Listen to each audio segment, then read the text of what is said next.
Boa noite. Violência sexual na internet atinge 1 a cada 5 adolescentes no Brasil. O ambiente mais perigoso são as redes sociais.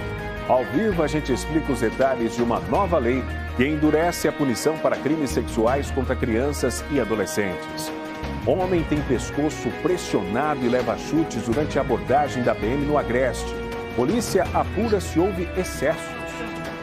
Homem é preso no aeroporto de Noronha com drogas escondidas em carga de frango congelado. Polícia apreendeu cocaína e maconha. Sujeira acumulada cai de teto do Hospital Agamenon Magalhães e atinge pacientes que estavam na emergência cardiológica. Pesquisa estuda a presença de jacarés da espécie papo amarelo no açude de Apipucos, na zona norte do Recife. E começa o Desenrola Adimplentes, com crédito mais barato para informais e beneficiários do FIES. A gente explica como funciona.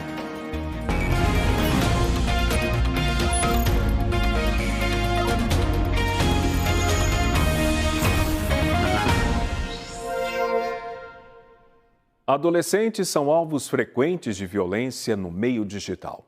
O Unicef estima que milhões de brasileiros entre 12 e 17 anos estão expostos a conteúdos sexuais na internet, ficando sujeitos a crimes como aliciamento, extorsão e ameaça. No silêncio de uma conversa pelo celular, uma mensagem pode parecer inofensiva. Um oi, um pedido de amizade, um novo seguidor. Mas, em alguns casos, é assim que começa uma relação que pode terminar em violência.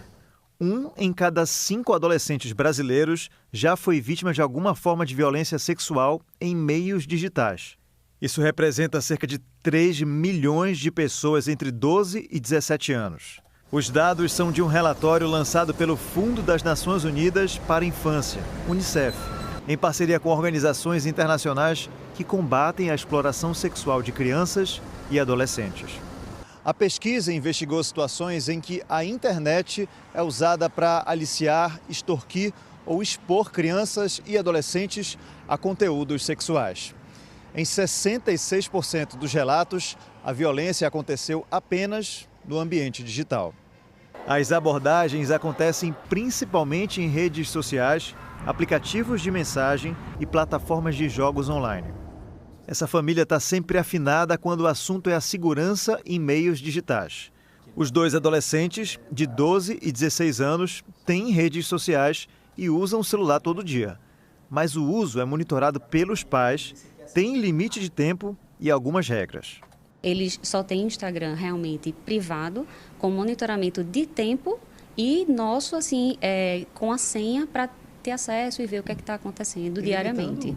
Quem são os seguidores, quem chega. Então, assim, a gente não permite lojas, empresas, ali é para familiares, é para amigos, pessoas que estão ali no nosso entorno e que a gente confia. E que mesmo assim requer atenção e acompanhamento. A mãe contou que em uma tentativa de abrir o perfil da filha para a produção de conteúdos infantis, ela chegou a receber mensagens indesejadas. Esse Instagram, ele ficava no meu celular e aí eles só tinham acesso comigo. Um determinado dia, eu recebi fotos explícitas no Instagram e aí eu vi o quanto que eles ficariam vulneráveis também se tivesse isso. Os filhos seguem as regras e entendem a razão de precisarem do acompanhamento dos pais. Eu sei que meus pais, eles instalaram esses aplicativos e monitoram meu celular só pela minha segurança e porque eles querem que eu fique bem e tudo que eles querem é meu bem-estar. Mas eu também sei que é um pouquinho chato, né, ter que ficar liberando o tempo todo. E isso pode dar um pouquinho de trabalho para eles e para mim, mas eu tenho 100% de consciência que isso é para o meu bem. Tem vestibulares chegando por aí, estou no 2º ano do ensino médio e eu preciso de tempo para estudar e o controle que eles fazem sobre isso é muito bom porque me faz ter esse discernimento de qual hora eu vou usar meu aparelho e qual hora eu vou estudar. A pesquisa do Unicef também apontou que a situação mais relatada pelos adolescentes foi a exposição a conteúdo sexual não solicitado. 14% dos entrevistados disseram ter passado por isso. Outras formas de violência também aparecem nos relatos. 9% receberam pedidos para compartilhar imagens de partes íntimas. 5% receberam ofertas de dinheiro ou presentes em troca desse tipo de conteúdo. E 4% sofreram ameaças de divulgação de imagens íntimas. Em alguns casos, até inteligência artificial foi usada para manipular fotos e criar conteúdos sexuais falsos com a imagem das vítimas. Esse especialista em segurança digital alerta para os cuidados na internet, principalmente para os pais protegerem os filhos. É preciso ter uma atenção redobrada, até porque a gente não está acostumado com esse cenário da exploração sexual da internet, de mídias sociais. Isso é tudo muito novo. Enquanto pai, está sempre próximo aí do adolescente, conversando com ele, entendendo qual é o mercado, qual é o ambiente, né? Quais são os amigos, as redes de amigos que ele tem, termina sendo a dica mais valorosa no momento. E uma nova lei endurece o combate à violência sexual contra crianças e adolescentes, inclusive em relação aos crimes cometidos na internet. O repórter Juliano Roque traz os detalhes ao vivo. Oi, Juliano, boa noite para você. Oi, Márcio. Boa noite para você, boa noite a todos. Eu já estou aqui com a advogada Nathalie Moura. Ela é integrante da Comissão dos Direitos da Criança e do Adolescente de Pernambuco e já me disse que essa nova lei, essa legislação, já está em vigor. Mas, Nathalie, mesmo em vigor, tem algum tempo para as pessoas se adequarem a esse processo? Geralmente as pessoas esperam cerca de 45 dias para ir se adaptando, mas já está em vigor, já está funcionando. Quando a gente fala que essa lei vai endurecer, né, a punição para os abusadores, principalmente na internet e na prática, isso significa o quê? O que é que está nesse negócio, hein?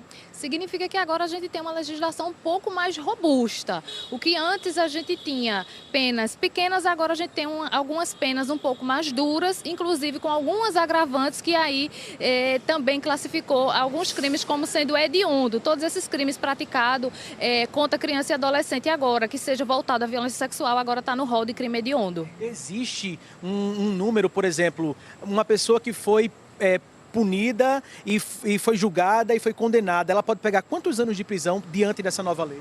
Dependendo do tipo de crime que ela cometeu, vai aí de 4 a 10 anos e aí com agravante pode ir de 1/3 até 2/3, dependendo do tipo de crime que ela cometeu. Eu li um pouco do material e ouvi e li lá uma parte sobre uma ronda virtual. O que significa essa ronda na prática mesmo? Essa ronda virtual está dando maior burburinho, mas basicamente o seguinte: imagine que você está numa praça, a gente está aqui numa praça e aí todo mundo tem acesso a essa praça. Então os policiais na internet vão ter acesso às redes sociais como se fosse uma praça. Nossa. Os policiais, eles não vão poder ter acesso, por exemplo, ao seu Instagram se ele for privado, a conta privada, ele não vai poder acessar. Mas se for um perfil público e você está lá publicando e você publicar alguma coisa contra uma criança e um adolescente, ali ele vai poder vasculhar e acessar. Agora, mesmo se a publicação não for contra uma criança ou um adolescente, estamos fazendo uma publicação normal, nós vamos ser investigados também? Eles vão ter acesso às nossas informações? Não, eles só vão ter acesso a essas informações específicas. Então, eles vão ter softwares exclusivos para isso, para investigar isso. Então, eles não vão poder, por exemplo, ter acesso a todas as coisas, não. E também vão precisar comunicar aos servidores, né, aos provedores de internet, para que eles consigam ter acesso às informações e aos dados de IP dessas pessoas. Nathalie Moura, muito obrigado. Já deu para sentir aí que realmente deu um burburinho danado. Isso é um assunto, Márcio, que precisa sim ser mais conversado. Na verdade, muito mais conversado. E aí a gente vai, né, desenrolar esse negócio todo. Muito obrigado, viu? Até a próxima. Márcio. Obrigado pelas informações, Juliano. E um homem foi preso em Fernando de Noronha com drogas escondidas em embalagens de frango. A notícia completa está no G1, você confere apontando a câmera do seu celular para o QR Code que está aí na tela. O suspeito de 29 anos foi preso em flagrante no aeroporto da ilha. Ele recebeu uma carga de alimentos congelados que escondiam cocaína e maconha. Segundo a Polícia Civil, a droga estava dentro de embalagens de frango. A prisão aconteceu após denúncia de que uma carga com drogas chegaria à ilha por via aérea. Policiais civis e militares montaram uma operação de vigilância no terminal de cargas e abordaram um suspeito no momento em que ele recebia a encomenda.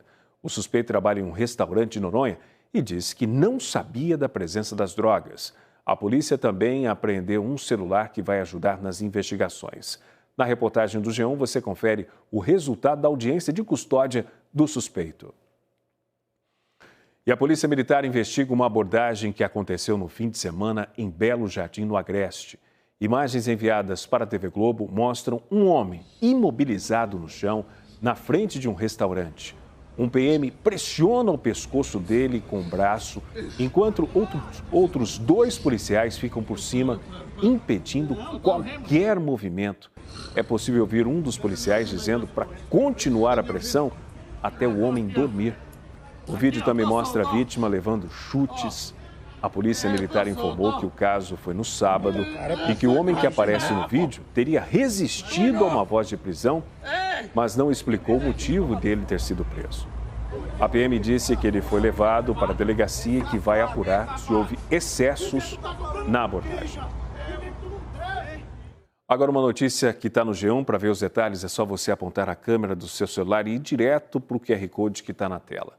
Uma mulher em fúria destruiu uma barraca de bolos durante um evento em Olinda. Segundo a polícia, ela e o marido foram presos em flagrante. De acordo com o organizador do evento, o caso aconteceu na Avenida Chico Sainz, no bairro dos Butrins. A empreendedora disse que estava trabalhando com 6 funcionários e atendendo clientes quando o casal chegou ao local. Segundo relatos e imagens feitas por testemunhas, a mulher gritou, fez ofensas, virou mesas, destruiu tendas e pisoteou os bolos. O prejuízo passa de R$11 mil.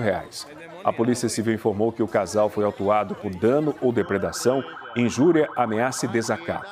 Os 2 foram liberados depois de uma audiência de custódia. O advogado e delegado aposentado da Polícia Civil, Reginaldo Lopes da Silva, de 66 anos, morreu após ser atropelado na BR-101 em Abreu Lima. O acidente aconteceu na noite de ontem, na pista sentido João Pessoa. De acordo com a Polícia Rodoviária Federal, Reginaldo tentava atravessar a rodovia quando foi atingido por um carro. O motorista do veículo permaneceu no local após o acidente e chegou a acionar o SAMU, mas o advogado morreu antes de receber socorro.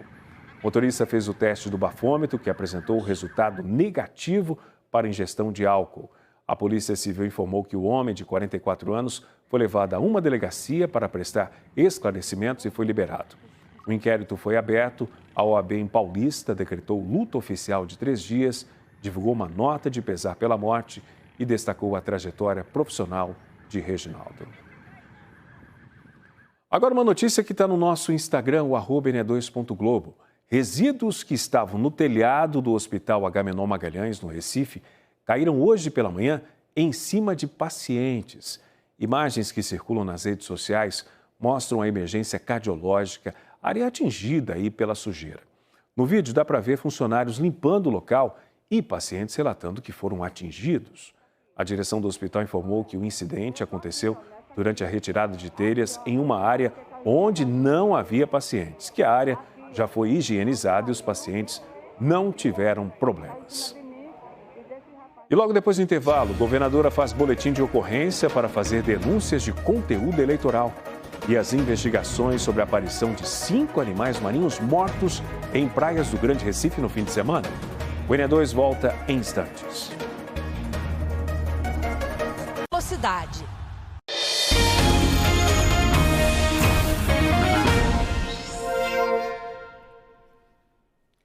A governadora Raquel Lira registrou um boletim de ocorrência para fazer denúncias relacionadas ao período eleitoral. A notícia está no G1 e você confere pelo QR Code na tela, você vai direto para a reportagem. Raquel Lira, candidata à reeleição, diz ter sido alvo de uma ação que envolveu transferências bancárias feitas por pessoas desconhecidas. Segundo a governadora, além das movimentações financeiras, também circulou nas redes sociais um vídeo falso em que ela supostamente pedia Pix para eleitores. No portal do Tribunal Superior Eleitoral, Raquel Lira declarou um patrimônio em bens de R$ 359 mil, que correspondem a um apartamento, além de aplicações financeiras e um depósito em real na conta bancária. O valor declarado repercutiu nas redes sociais. A denúncia feita pela governadora chamou a atenção para o debate sobre desinformação e uso de conteúdo manipulado durante o período eleitoral. No G1 você confere essa história completa, por esse QR Code que está aqui na tela. O Partido da Causa Operária realizou uma convenção nacional no fim de semana e decidiu lançar o jornalista Vitor Assis como candidato ao governo de Pernambuco. A advogada Roberta Rita compõe a chapa do PCO como candidata a vice-governadora. O engenheiro Mailson Neto será candidato do partido ao Senado. 4 tartarugas e um golfinho foram encontrados mortos em praias do Grande Recife no fim de semana. As tartarugas encontradas mortas em praias do Grande Recife eram da mesma espécie, tartarugas verdes juvenis. 3 delas foram encontradas na praia de Candeias, em Jaboatão dos Guararapes. De acordo com a prefeitura da cidade, os animais apresentavam características compatíveis com a interação acidental com redes de pesca. As tartarugas foram recolhidas pela equipe do Núcleo Ambiental Marinho de Jaboatão. A 4ª tartaruga morta foi encontrada na praia de Boa Viagem, zona sul do Recife. O animal foi retirado do local por uma equipe da Enlurbe no sábado pela manhã. O 5º animal marinho encontrado morto no fim de semana foi um golfinho. O boto cinza tinha 2,5 metros e pesava 130 quilos. O animal estava encalhado na praia de Candeias, em Jaboatão, e estava em avançado estágio de decomposição. O coordenador do Núcleo de Monitoramento de Animais Marinhos e Silvestres, Adriano Artoni, falou das investigações para descobrir a causa da morte dos animais. A gente realiza um monitoramento 24 horas através do grupamento do GAT, que é o grupamento de turismo daqui de Jaboatão. E aí eu venho no período de fazer, quando eles avisam, ou quando eu faço o monitoramento noturno, ou de madrugada, de manhã, de tarde. A preocupação é por que chegaram de repente esses óbitos nas nossas praias, né? E principalmente aqui em Jaboatão. Então a gente fica fazendo esse monitoramento para saber. Mas quando o animal chega na praia, dependendo do estado da decomposição, é aí que a gente vai saber o que é que houve, mais ou menos a característica, se houve um acidente de pesca ou não. A maioria estava já em decomposição, né, que já tinha mais de 3 ou até 4 dias que chegaram na nossa praia, como aconteceu com o boto cinza, que tinha 2,5 metros, né, 130 quilos, mas já estava em decomposição, bastante inchado, bastante com gases, já expelindo, né, e aí não tem como a gente saber exatamente a causa da morte. Agora tem traços, infelizmente a gente vê que tem alguns traços por acidente de rede de pesca. No açude do bairro de Apipucos, na zona norte do Recife, a presença de jacarés de papo amarelo tem sido algo cada vez mais comum de se ver. E esse comportamento de proximidade da espécie numa área urbana está sendo estudado por pesquisadores. Quando a cidade apaga as luzes e o açude fica mais quieto, outros olhos começam a brilhar. Parecem 2 lanterninhas no escuro, mas são os olhos dos jacarés de papo amarelo. E é nessa hora que os pesquisadores entram na água. De noite, os animais ficam mais tranquilos e mais fáceis de serem localizados. E o que aparece surpreende pelo tamanho. Tem jacaré que chega a 3 metros de comprimento. Uma disso aqui, velho. Inteirinha, né? Os animais são capturados com segurança, medidos, identificados e examinados por meio de ultrassonografia e raio-x. Depois, são soltos, sem nenhum arranhão.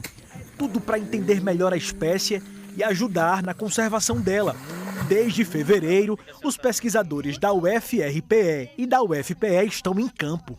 Com o dia claro, surge uma pergunta. Como pode, no meio da cidade, entre árvores, prédios e o movimento dos carros, existirem tantos jacarés de papo amarelo dentro do açude de Apipucos? Durante o dia, é preciso ter o olho bom e muita atenção para encontrar os animais. Eles aparecem discretamente, nadam bem devagar e quase passam despercebidos entre tanto lixo na água. Muita gente não imagina, mas eles também fazem parte da vida do açude.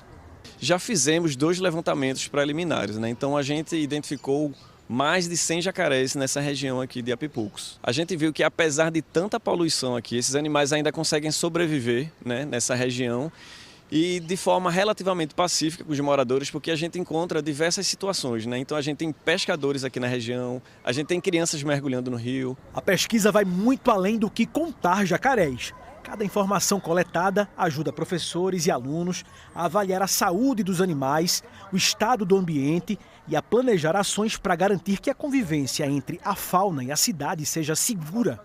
Primeiro, qual é essa relação das pessoas aqui com o jacaré e de que forma esses jacarés sobrevivem, o que é que eles comem.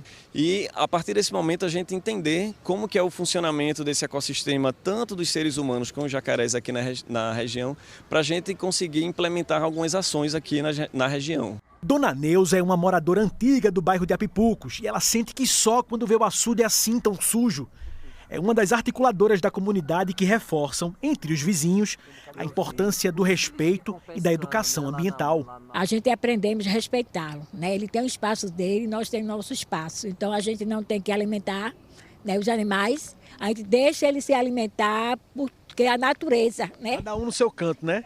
Cada um no seu canto, a gente tem que respeitar ele, né? No fim das contas, a pesquisa mostra que conhecer é a melhor forma de preservar. Mesmo numa cidade grande como Recife, a natureza continua encontrando espaço para existir. A bióloga Malu Caminha estuda o comportamento das fêmeas, os ninhos, os filhotes e até os predadores. As descobertas são valiosas. Por mais que muitas pessoas possam achar que não, os jacarés eles são animais com um comportamento parental extremamente complexo, como as aves, por exemplo. Então eles são animais que desenvolvem vários comportamentos dos filhotes, desde o processo de construção do ninho, que já é um cuidado em si com os filhotinhos ali. Eles vão cuidar da prole até depois dela eclodir. Então você vê uma mãe ali muito cuidadosa, que para mim, pelo menos, que não conhecia muito da espécie antes de começar a desenvolver o projeto, eu fiquei muito encantada com como elas são umas mães assim muito dedicadas. Em instantes, as oportunidades para quem busca emprego com salário de até R$15 mil. E os desafios de empreender, bares e restaurantes tentam reduzir os custos e dívidas. O N2 volta já.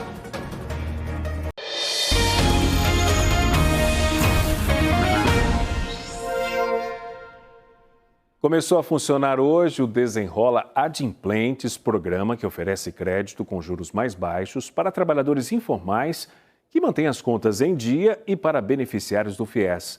Ao vivo, Diogo Franco explica quem pode ter acesso a essa linha de crédito e como ela funciona. Diogo, boa noite para você. Oi, Márcio, boa noite para você, boa noite a todos. Para responder essa pergunta, a gente convidou aqui Gutenberg Calazans, que é economista. Bem-vindo ao NE2. Explica para a gente quem é que pode ter acesso à linha de crédito e como é que ela funciona. Bem-vindo. Boa noite, Diogo. Boa noite, Márcio. Boa noite, telespectador. Bem, essa linha de crédito específica do Desenrola Adimplente é basicamente destinada a trabalhadores informais ou estudantes que têm uma dívida ativa junto ao FIES. E aí esse estudante ele pode renegociar sua dívida, seja na pessoa física ou na pessoa jurídica, ou seja, ele tem ali uma PJ e quer renegociar a dívida de alguma forma. Quem é o trabalhador informal que pode participar do Desenrola Adimplentes? Qualquer trabalhador que não seja seletista, ou seja, todo aquele trabalhador que está ali na informalidade ou que tem uma pessoa jurídica, ou até mesmo os estudantes, né, como eu comentei anteriormente, eles podem estar participando desse programa do governo.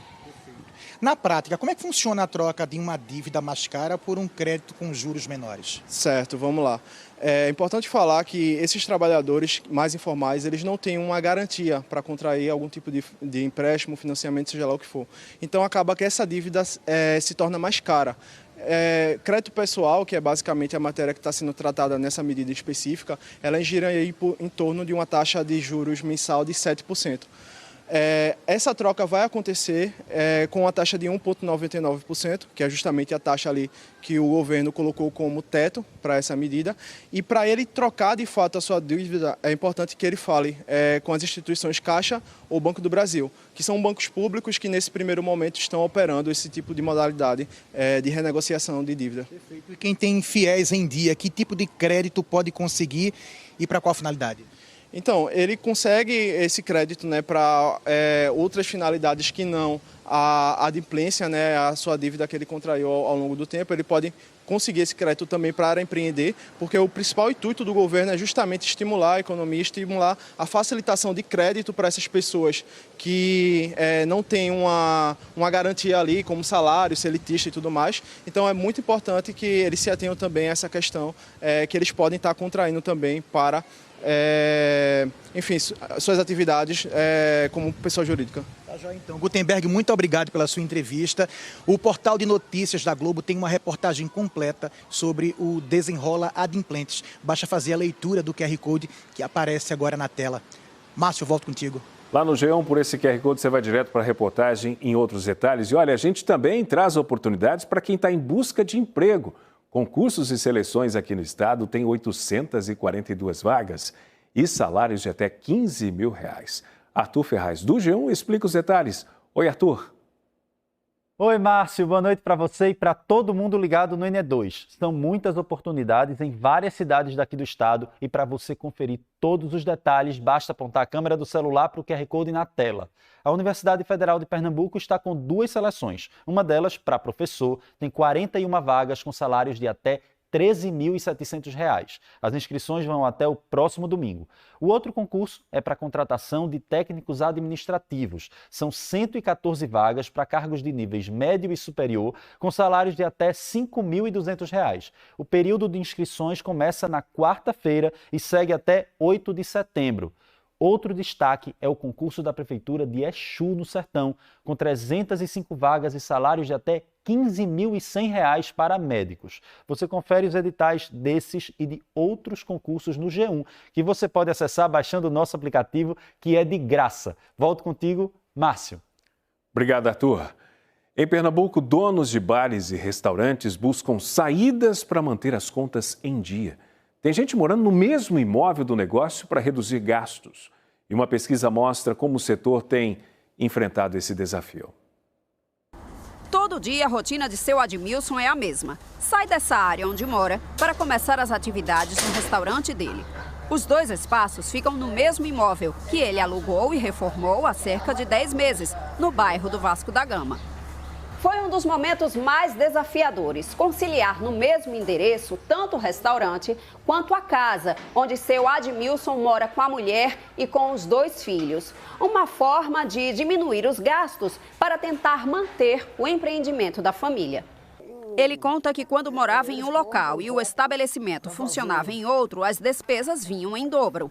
Pagar, em vez de 2 águas, 2 energias e 2 aluguéis, passar a pagar um só. De acordo com a Junta Comercial de Pernambuco, JUSEP, durante o ano de 2024, foram abertas 28.967 empresas. No mesmo período, 19.233, não necessariamente as mesmas, fecharam. Em 2025, tivemos números mais expressivos: 31.841 empresas abertas, enquanto 23.937 fecharam.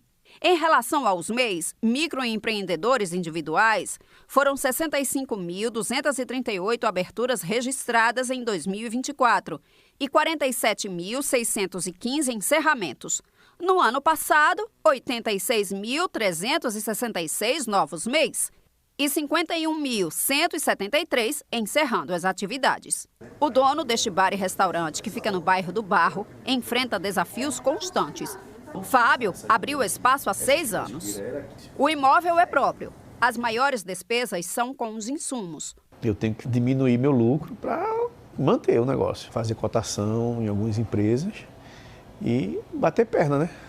Uma pesquisa da Associação Brasileira de Bares e Restaurantes de Pernambuco apontou que 42% dos estabelecimentos do estado operaram com lucro em junho deste ano. 36% registraram estabilidade e 22% tiveram prejuízo. Sobre o endividamento, a cada 100 empresas, 43 tinham pagamentos em atraso. As principais dívidas eram impostos federais, 68%, tributos estaduais, 48% e empréstimos bancários, 29%. De acordo com esta economista, é preciso adotar algumas estratégias para se livrar dos endividamentos. Juros muito altos levam a endividamento e é uma bola de neve. Então, renegociar as dívidas, pegar os programas governamentais para renegociação. É interessante que esse empreendedor ele busque comprar mais barato, busque comprar no atacado, diminua os seus custos totais com energia. Cleto Paixão é especialista em finanças e contabilidade do Sebrae. Para ele, um detalhado estudo de campo é essencial para quem pretende começar o empreendimento na área de bar e restaurante. Planos de buscar o melhor o tipo de cliente que eu quero ter, fornecedores que possam me ajudar, aonde eu vou montar meu negócio, se está perto ou longe do meu público-alvo, como é que eu vou fazer a formação de preço. 0800 570 0800 é o nosso telefone para que agende conosco, marque cursos de capacitação justamente nessa área. Pela Série B do Campeonato Brasileiro, o Náutico recebeu o Atlético Goianiense ontem no Estádio dos Aflitos e ficou no empate por 1-1. o Náutico... E a gente encerra o NE2 com imagens do Recife. Chove no momento e a previsão é de chuva de fraca a moderada durante esta terça-feira aqui na região metropolitana. A gente mostra imagens ali da Alfredo Lisboa, no Marco Zero, também circulando na área central do Recife, a Avenida Conde da Boa Vista, como você percebe neste momento. Para você, uma boa noite e até amanhã.